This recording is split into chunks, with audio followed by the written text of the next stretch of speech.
आज आपका भी आशीर्वाद हमको प्राप्त हो रहा है। हमारे बीच में स्वामी जी शिवराज जी से आए हैं और अब मैं कहूँगा असली अतिथि तो वही हैं। अतिथि का तात्पर्य यही किया जाता है, यही रहता है कि जिसको जो बिना किसी सूचना के आपके घर में आए, ये हमको हिंदी में पढ़ाया गया। तो आप हमारे इस कार्यक्रम में आए हैं, वाकई में आप हमारे अतिथि हैं। मैं आपका स्वागत भी करता हूँ, अभिनंदन भी करता हूँ।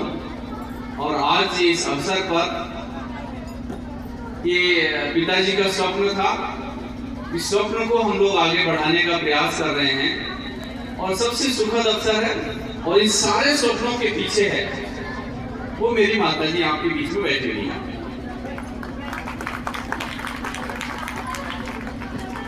अभी बहुत सारी चर्चा हम लोगों ने किया, जेबी सिंह ने भी कहा, मैम ने भी बताया वाकई में कि अगर मैं वाकई में उसी चीज को पुनः रिपीट करना चाहूंगा कि अगर अपनी गरीबी दूर करना चाहते हो तो शिक्षा के पास, शिक्षा के अलावा कोई दूसरा माध्यम है ही नहीं कि जिससे गरीबी दूर हो सके। दूसरी चीज, वास्तव में ये आज का दिन हम लोगों ने विद्यालय तो बहुत पहले से पिताजी ने इसको स्थापित किया, पिताजी ने इसको संचालित किया। एक ऐसा दुर्भाग्यपूर्ण क्षण आया कि कोविड का, जिसमें मैं ही क्यों कहूँ अपने लिए, ऐसा लगभग कोई परिवार नहीं रहा जो कि उससे प्रभावित नहीं हुआ। उसमें हमारी भी अपार क्षति हुई और उस क्षति के बाद बड़े वाले भाई साहब हमारे पास यही हैं, आपने इस विद्यालय को देखना प्रारंभ किया, लेकिन संभवतः वो चीजें नहीं आ पाई। अभी एक दिन हम लोग, मैं एक्चुअली गुप्त नवरात्रि का पीरियड चल रहा था, तो मैं प्रभु माँ भवानी का, जिनके नाम से इस विद्यालय को रखा है, उन्हीं का मैं पूजन और कह दीजिए कि नवरात्रि में जो हम लोग पाठ करते हैं वो पाठ में कर रहा था। और हवन में लगभग हम लोग, एक पारिवारिक संस्कार है हमारा और पूर्वजों का संस्कार है, उस संस्कार के तहत मैंने अपने परबाबा को वो करके देखा था। और परबाबा के अलावा माता जी बताती हैं उससे पहले भी हमारे संस्कार परिवार में होता था। उस परंपरा को मैंने आगे बढ़ाया है। परबाबा के बाद बीच में कुछ समय के लिए परंपरा वो रुकी भी, लेकिन पुनः पिताजी ने प्रारंभ किया और उससे पहले, पिताजी से पहले ही हमने प्रारंभ किया था। इस अवसर इस चीज को मैं आपसे इसलिए बताना चाहता हूँ कि अभी जो नवरात्रि था, पिछला नवरात्रि का पीरियड था, उसी में मैं तो चूंकि रहता ही हूँ। दूसरी चीज ये भी कहूँ, अंधविश्वास की भी नौबत नहीं, मैं व्रत नहीं रहता और बिना व्रत के ही मैं पूरे पाठ करता हूँ और पाठ करने के साथ साथ हवन भी करता हूँ। मैं शिक्षित होने के कारण हम आप, और एक शिक्षक होने के कारण हम यही अपेक्षा करते हैं कि हम किसी को भी अंधविश्वास में भी नहीं रहूंगा, लेकिन अपनी धार्मिक परंपराओं को भी हम किसी परिस्थिति में छोड़ेंगे नहीं। और जो मेरे आध्यात्मिक गुरु हैं, उन्होंने मुझे यही बताया कि सर्वश्रेष्ठ तो यही है कि आप निराहार करके कर सको।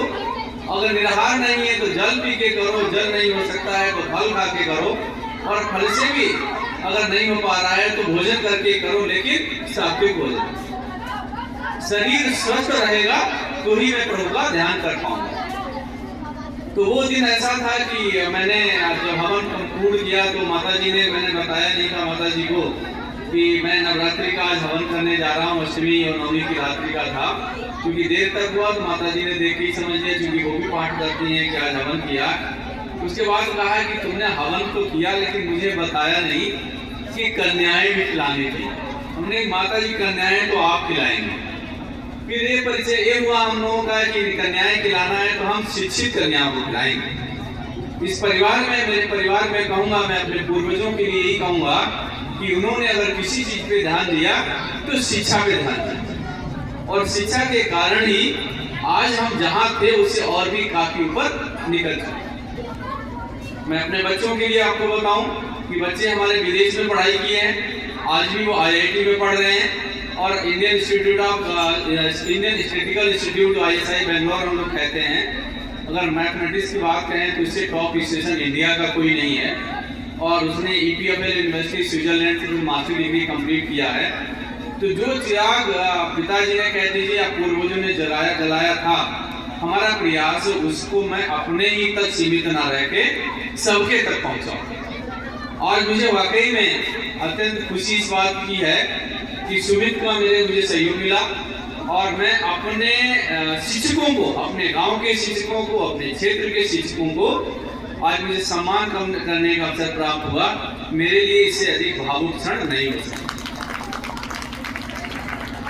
वास्तव में कई बार तो ऐसा भी महसूस हुआ कि वाकई में कहते हैं ना कि मुंह से शब्द समाप्त हो जाए। मैं इस बीच में कई बार भावुक भी हुआ। अभी भी वही स्थिति है। नरेंद्र जी हम लोगों के बीच में बैठे हैं। वाकई में 15-16 साल पहले की बता रहा हूँ, हो सकता है उससे भी अधिक टाइम हो गया हो। आपसे एक बार मेरी आपके ऑफिस में मुलाकात हुई थी और उस मुलाकात के बाद आज मैं आपको देखता रहता था और जिस घटनाक्रम का भी चर्चा किया मैं उससे भी बची हूँ पूरी तरह से। लेकिन आज आपसे मुलाकात होने के बाद मुझे वाकई बहुत ही आनंद और अभिभूत हो रहा हूँ कि आपने शिक्षा के क्षेत्र के लिए मैं कहूँगा, मैं अगर एक ही चीज कहता हूँ, वाकई में पुनः मैं जेपीसी के वर्ड को दोहराऊंगा कि अगर किसी की गरीबी दूर करनी है तो उसको केवल शिक्षा दीजिए और कुछ मत दीजिए। और वाकई में दूसरा भी इन्हीं का शब्द मैं दोहराऊंगा कि कहीं न कहीं अभिभावक ही अपने बच्चों का दुश्मन हो जाता है, जो कि विशेष रूप से बालिकाओं के लिए हो जाता है कि लड़की की शादी के लिए तो हम जोड़ लेंगे, लेकिन लड़की की शिक्षा के लिए हम लोग नहीं करते। और ये हमारे अभिभावकों के लिए और बच्चों के लिए, बालिकाओं के लिए भी, जितनी भी हमारे यहाँ मैम आई हैं जिनको हम लोगों ने सम्मानित किया है, ये आप लोगों के लिए प्रेरणा की स्रोत हैं कि आपकी पहचान एक गृहिणी की नहीं है, आपकी पहचान एक शिक्षक की है। और शिक्षक की पहचान तो वही शिक्षक पहचान कहलाएगी जो कि अपना पूरा शिक्षा के क्षेत्र में योगदान दे। आज मैं अपने परिवार के कुछ और लोगों से भी मिलवाऊंगा। ये शरद और गौरव दोनों आओ सामने आओ। शरद जी हमारे यहाँ हैं, ये भी एडवोकेट हैं, वकील हैं, वकालत कर रहे हैं। और गौरव तो आप लोगों के बीच में शिक्षक ही हैं। वाकई में मैं गौरव से कह रहा था, मुझे कहने में, आप लोगों से भी कहने में कि हमारे अगर परिवार का सम्मान है तो शिक्षा के कारण है, वो हम लोग देख रहे हैं।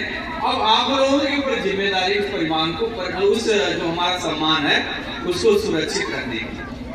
कहीं भी कोई ऐसी हरकत, ऐसी एक्टिविटी नहीं आनी चाहिए। धन भी अगर आएगा, अगर आपके पास विद्या है तो जहां खड़े हो जाओगे वहीं धन आएगा। अन्यथा मैंने एक चीज कही थी कि अगर हम डकैती डाल के करोड़ों रुपए कमा लें, हम धनवान बन जाएं, तो कल हमारा क्या होगा वो भगवान ही मालिक। तो हमें ऐसा धन नहीं चाहिए। हमें धन चाहिए जो कि सत्कर्म और मेहनत के माध्यम से प्राप्त हुआ। मैं बच्चों से भी यही अनुरोध करना चाहूंगा, चाहे एक टाइम खाने को मिले ना मिले, लेकिन अपनी पढ़ाई पे हमें ध्यान देना, अपने बच्चों की पढ़ाई पे देना है।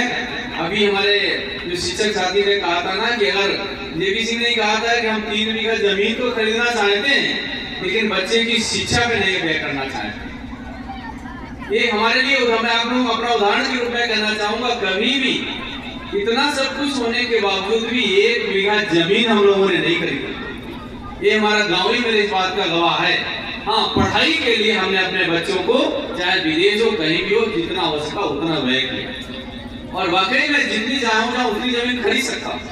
कारण उसका वही है कि हमारे बच्चों की शिक्षा। तो मैं पुनः उसी, आज हमारा एक अवसर है, ये ऐसा अवसर है जो कि मैं आज अत्यंत अपने आप को और भी सुखद महसूस कर रहा हूँ कि ये नवरात्र की आज पूर्व संध्या ही नहीं है। अगर हम समय देखेंगे तो नवरात्रि का समय अगर प्रतिपदा का कहिए तो प्रारंभ हो चुका है। लगभग 4:33 हमारा प्रतिपदा प्रारंभ हो जाएगा। ज्योतिष की बात करूंगा, मैंने पूरा ज्योतिष का अध्ययन किया। अगर किसी की कुंडली दिखवानी हो तो मुझे दिखा दीजिए, मैं आपको बता दूंगा। कोई भी क्षेत्र हो, हमारा प्रयास रहता है कि हम अध्ययन करें और अध्ययन के बल पे ही हम आगे बढ़ सकते हैं। शेष कोई दूसरी चीज नहीं है। इस विद्यालय में प्रभु ने हमको इस लायक बनाया है। मैंने 3 चीजें अपने उसमें टारगेट में ली है: शिक्षा, स्वास्थ्य और कृषि। सुमित से बात हो रही थी, सुमित ने कहा कि हम कृषि को ऊपर ले लें।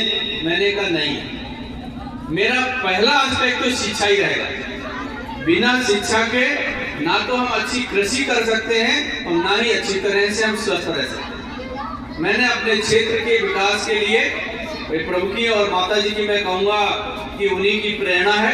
अन्यथा इस विद्यालय से मैं आज बहुत पहले से जुड़ा हूँ। मैं भी आता था, देखता था, कुछ बधालियाँ भी दी, पिताजी से भी कहता था, भाई साहब से भी कहता था, लेकिन पूर्ण इन्वॉल्व नहीं था। लेकिन हाँ, अब मैं पूर्ण रूप से इन्वॉल्व होके अपने शिक्षकों के साथ, मैं चाहे नम्रता का कहूँ, चाहे अमिता का कहूँ, चाहे मीनू का कहूँ, इन सभी का मुझे पूर्ण सहयोग है। और हाँ, अपनी बालिकाओं के लिए माता जी का भी यही है कि बालिकाओं की सुरक्षा के लिए, बालिकाओं की शिक्षा और स्वास्थ्य, अगर बालिका पढ़ गई तो संभवतः पूरे परिवार को शिक्षित कर ले जाएगी। अगर बालिका कहीं रह गई तो कहीं न कहीं कोई न कोई अवश्य कमी रह जाएगी। तो मैं पुनः आप सभी अतिथियों का अपनी तरफ से आप सभी का स्वागत भी करता हूं, अभिनंदन भी करता हूं और आपका धन्यवाद भी देता हूं कि आपने अपने बहुमूल्य समय में से इस विद्यालय के लिए अपना समय दिया। हाँ, इतना मैं अवश्य आपको आश्वासन देना चाहूंगा कि यहाँ पे जो आएगा सो पढ़ेगा। जिसकी पढ़ने की इच्छा ना हो, मैं उसको अपने विद्यालय में रखने की भी इच्छा नहीं रखूंगा। यहाँ पे केवल पंजीकरण के लिए हम नहीं रखेंगे, हम शिक्षा के लिए रखेंगे। हाँ, मेरा प्रयास है, हमारी बालिकाएं हैं, 30-31 तारीख का मैंने तिथि डिसाइड की है, जिसमें मैं कुछ इंटरव्यू भी लूंगा। आप लोगों से भी मेरा अनुरोध रहेगा कि जो भी अच्छे बच्चे हैं, जो अंग्रेजी में भी अच्छा कर सके, कंप्यूटर हमने यहाँ पे 10 लगाए, मैं आपसे अनुरोध करूंगा आप देखें। मेरा प्रयास है, अभी मैंने बीसलपुर में रोजगार मेला लगाया, अपने क्षेत्र में मैंने सबसे कहा कि आप अपने बच्चों को भेजो, जिससे कि बच्चे आके इस रोजगार मेले में रोजगार पा सके। कुछ बच्चे 2-4 गए, लेकिन शेष बच्चे वहां पे नहीं गए। बाकी अगर हम गांव में जब बैठते हैं तो मेरे पास आते हैं कि नौकरी लगवाते, तो नौकरी घर में नहीं। मैंने एक चीज बात कही थी इस मेले में कि अगर घर पे नौकरी करनी है तो एक ही नौकरी है। अगर शादी कर हो चुकी है तो वाइफ की नौकरी बचती है, दूसरी कोई नौकरी है। अगर समाज के लिए करना चाहे तो, परिवार के लिए करना चाहता तो घर से बाहर निकलना पड़ेगा। और घर से बाहर निकलेंगे तो अपने माता पिता के लिए एक सहयोगी बन सकेंगे। दूसरा कोई माध्यम नहीं है जिसके माध्यम से हम अपने माता पिता की सेवा कर सकें। माता पिता की अपेक्षा यही रहती है कि मेरे बच्चे आगे बढ़े। मैं अपने पिताजी को पुनः आज स्मरण करता हूँ और अपने उन शिक्षकों को, जैसे आपने बताया नहीं, आपने सुरेंद्र जी ने बताया कि मास्टर करण सिंह जी का नाम लिया। मैं आज भी और आज ही नहीं, जहाँ भी रहता हूँ वहीं इस बात को मैं कहता हूँ कि अगर मैं कृषि का छात्र रहा हूँ, हाई स्कूल का प्राइमरी से रहा हूँ, और कृषि का छात्र रहने के बाद हाई स्कूल के बाद हम लोगों के पास अंग्रेजी नहीं रहती। और अंग्रेजी की पोजीशन है कि उन्हीं करण सिंह मास्टर साहब के कारण ही बड़े से बड़ा कोई भी प्रोग्राम हो, मुझे अंग्रेजी बोलना होता है तो मैं अंग्रेजी में भी बात करता हूँ। कोई अगर हमको स्पीच देनी है तो स्पीच भी अंग्रेजी में देता हूँ। मुझे हाई कोर्ट के निर्णय, कोई भी चीज अंग्रेजी, कोई चीज मुझे कहीं कोई दिक्कत नहीं, केवल मेरे अपने उन गुरु जी के कारण। आज मैं उनको भी याद करूंगा, जो वाईपी सिंह जी, कृपाल सिंह जी कहूंगा, और भी हमारे जो शिक्षक रहे, चाहे बालक राम मास्टर साहब जी, उन्हीं लोगों के कारण हमारे आज, क्योंकि ये हमारे प्रधानाचार्य जी हैं, हमारे जो घर के आध्यात्मिक रूप से जुड़े रहे हैं, जिनको हम पंडित रघुवीर जी कहते रहे हैं, उन्हीं के पोते के रूप में, उन्हीं की पीढ़ी के हैं, हमारे में जुड़े हुए हैं। तो वाकई में मैं उन सभी को आज प्रणाम करना चाहूँगा, उनको याद करना चाहूँगा। और आप सभी लोगों, बच्चों से भी मैं अनुरोध करना चाहूँगा जो भी यहाँ से डीलेट करके गए हैं, कहीं भी कोई दिक्कत है तो हम आपके लिए हर समय तैयार हूँ। आपकी नौकरी लगवाने की भी मैं जिम्मेदारी लेता हूँ, लेकिन घर में नहीं, घर में तो नहीं लगवा सकता हूँ। घर की नौकरी तो आपके माता पिता ही लगवा सकते हैं, दूसरा कोई और नहीं है जिसको आप करना चाहते हैं। बाहर अगर आप में कोई भी टैलेंट है, अगर आप जाना चाहते हैं, चाहे ITI से हैं, चाहे GTI से हैं, चाहे आप पॉलिटेक्निक हैं, शिक्षक भी हैं, तो भी हम आपकी मदद करेंगे। सरकारी में जाना चाहते हैं, सिविल सर्विसेज की तैयारी करना चाहते हैं, तो भी हमारी तरफ से आपको गाइडेंस पूरी मिलेगी, हम आपकी मदद करेंगे। पढ़ना बच्चों को है, हम आपके गाइडेंस कर सकते हैं। पुनः जितने भी अध्यापक हम लोगों के बीच में आए, नरेंद्र जी और स्वामी जी और हमारे बीच में जितने भी अतिथिगण आए हैं, मैं आपका पुनः स्वागत करता हूँ, अभिनंदन करता हूँ। ढेर सारी आपका पुनः आभार। अनुरोध इतना रहेगा कि आप लोग जो है हम लोगों को इस संस्थान को अपना सहयोग और आशीर्वाद, हमारे जो प्रधानाचार्य हैं, हमारे दोनों भाई हैं, इनको अपना सहयोग आशीर्वाद देते रहें। इनकी भी अपेक्षा, इनसे भी अनुरोध मैं यही करूंगा कि जो दायित्व मिला है उस दायित्व को हमें पूरी निष्ठा से करना है। हमको आगे बढ़ना है, मेहनत से बढ़ना है और सही रास्ते से बढ़ना। यही मेरे परिवार के संस्कार रहे। मेरे परिवार ने अपने सम्मान की रक्षा सदैव की है। आप लोगों के ऊपर दायित्व है, उस सम्मान को आगे बढ़ाएं। पुनः आप सभी लोगों का अभिनंदन। जय हिंद, जय भारत। भोजन करने के बाद ही आप लोग जाएंगे। धन्यवाद।